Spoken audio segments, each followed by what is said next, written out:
ஒரு இதயம் வலிக்கிற ஒரு செய்தி தான். அ 1 1/2 வயது அர்ஷித் அவனுடைய மரணம். கொலை. எவ்வளோ இன்னசென்ஸான அந்த முகம், இன்னைக்கு பல பேருடைய முகத்திலருந்து சிரிப்பையும், பல பேருடைய இருதயத்தையும் கலங்கடிச்ச ஒரு செய்தியாக மாறியிருக்கு. ஆனா, இது ஏதோ ஒரு முக்கியமான ஒரு செய்தி இந்த உலகத்துக்கு குடுக்குற மாரி எனக்கு ஒரு உணர்வு.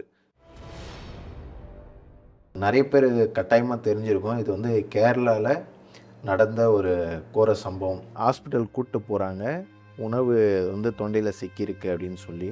ஆனா ஹாஸ்பிட்டல்ல செக் பண்ணதுக்கு அவர் ஏற்கனவே இறந்துட்டாரு.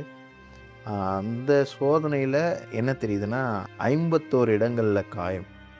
உள்புறம், வெளிப்புறம்னு சிகரெட்னால சுடப்பட்ட காயங்கள், இரத்த கசிவு, எலும்பு முறிவுகள், சிராய்வுகள் இதெல்லாம் சொல்லும்போதே நமக்கு ரொம்ப கஷ்டமா இருக்கு. அந்த 1 1/2 வயசு குழந்தை அந்த அழும்போது கூட எப்படி அழுதுருக்கும்? அம்மா அப்படிதானே அழுதுருக்கும். ஆனா அந்த அது மரணம் இல்ல, கொலை அப்படின்னு அந்த கேஸ் எடுத்து விசாரிக்கும்போது, அந்த கொலைக்கு காரணமே அந்த அம்மாவும், அந்த அம்மாவுடைய இன்னொரு கணவரும் தான். பாதுகாப்பா அந்த குழந்தை எங்க உணருமோ, அதே இடத்துல இருந்து அந்த குழந்தைக்கு வலியும், வேதனையும். அந்த குழந்தை மூலமா நம்ம எல்லாருக்குமே ஒரு மிகப்பெரிய ஒரு செய்தி. நம்ம எல்லாருமே ரொம்ப கடைசி காலங்கள்ல வாழ்ந்துட்டுருக்குறோம். ஏன் அப்படின்னா, கடைசி காலத்துல ஆண்டவர் சொல்லியிருக்கிறாரு, "அன்பு தணிந்து போகும்" அப்படின்னு சொல்லி.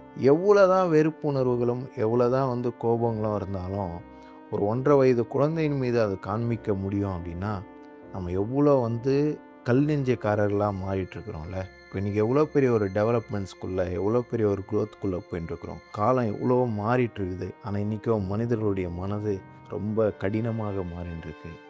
ஏதோ ஒரு காரணத்தினால இங்க ஒரு குழந்தை இப்படி அப்படின்னா, இன்னொரு ஒரு இடங்கள்ல 18 மாத குழந்தை ரோட்ல தூக்கி, தூக்கி, தூக்கி இந்த பூசணிக்காய் உடைக்கிற மாதிரி கொடூரமா பலமுறை, ஒரே ஒரு முறை இல்ல, பலமுறை அந்த குழந்தை இறக்குற வரைக்கும் தூக்கி அடிச்சிருக்கிறாங்க. சொந்த விருப்பத்துக்காக அந்த குழந்தை இடறலா இருந்த காரணம்.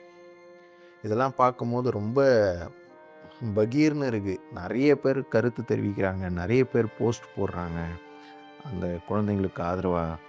இன்னைக்கு எவ்வளோ பேருக்கு குழந்தை இல்ல. இன்னைக்கு எவ்வளோ பேர் கண்ணீரோட அவங்களுடைய நம்பிக்கையை வைத்து, இந்த கோவிலுக்கு போணும், இந்த மலை ஏறணும், அந்த இடத்துல மாலை போடணும், அந்த இடத்துல கயிறு கட்டணும், நான் இந்த பூஜை பண்ணணும், அந்த பூஜை பண்ணணும், இந்த ப்ரேயர் பண்ணணும், அந்த ப்ரேயர் பண்ணணுன்ட்டு எவ்வளோ பேர் பணங்களை கொட்டி வைத்தியத்துக்கு செலவு பண்ணுறாங்க. அவங்களுக்கு ஒரு குழந்தை வேணும் அப்படின்னு சொல்லி. ஆனா இந்த மாரி குழந்தைகள் அங்கேயும் இங்கேயும் கொல்லப்பட்டுட்டு இருக்கிறாங்க. குழந்தைகள் கர்த்தரால் வரும் சுதந்திரம்னு வேதாகமம் சொல்லுது. அப்போ ஒவ்வொரு குழந்தையும் தேவனிடத்திலிருந்து பரிசாக கொடுக்கப்படுது. அது பாதுகாக்கப்பட வேண்டியது. அது கொண்டாடப்பட வேண்டியது. அது நாளைய சமுதாயம். இன்னைக்கு இவங்கலாம் இறந்துட்டாங்க. இது பெரிய செய்தியா நம்மளுக்கு வீடியோவா வெளிய வந்ததுனால இத பேசுறோம். ஆனா இன்னைக்கு எத்தனையோ இடங்கள்ல ஒவ்வொரு குழந்தைங்களும் ஒவ்வொரு குடும்பத்தில துன்புறுத்தப்பட்டுட்டு இருக்கிறாங்க.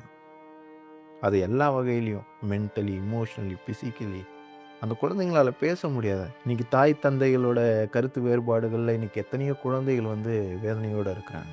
இது எல்லாமே மத்தவங்க வெறும் போஸ்ட் போட்டு கடந்து போயிருவாங்க. ஆனா உங்களுக்கும் எனக்கும் ஒரு மிகப்பெரிய பொறுப்பு இருக்கு. இதுல மிகப்பெரிய ஒரு வெளிப்பாடு வேணும் நமக்கு. நமக்கு ஜெபிக்கிற பொறுப்பு இருக்கு.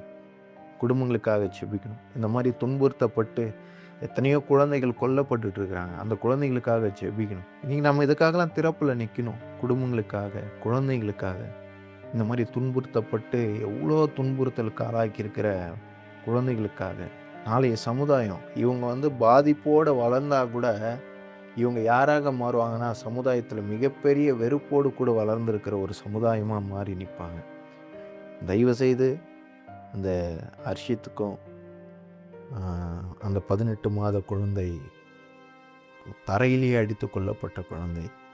இங்கேயும் அங்கேயும் பார்க்குறோம் நெறைய பாலியல் பலாத்காரம். எந்த விதமான குழந்தைங்களுக்கும் இங்கே பாதுகாப்பு இல்லாத ஒரு சமுதாயத்துக்கு நேராக நம்ம போயிட்டுருக்குறோம். ஆனா மிகப்பெரிய பொறுப்பு நம்மகிட்ட இருக்கு. இது வெறும் கருத்து சொல்லி, அரசியல் ரீதியாக இது அரசியல் படுத்தப்பட்டு, உடனே அந்த குற்றங்கள் செய்தவங்க தண்டிக்கப்படுகிறதுனாலயோ, இது காவல்துறை நடவடிக்கையினாலயோ, இது அரசாங்க நடவடிக்கையினாலயோ, இது எல்லாமே மாறிடுமான்னு கேட்டா இல்ல.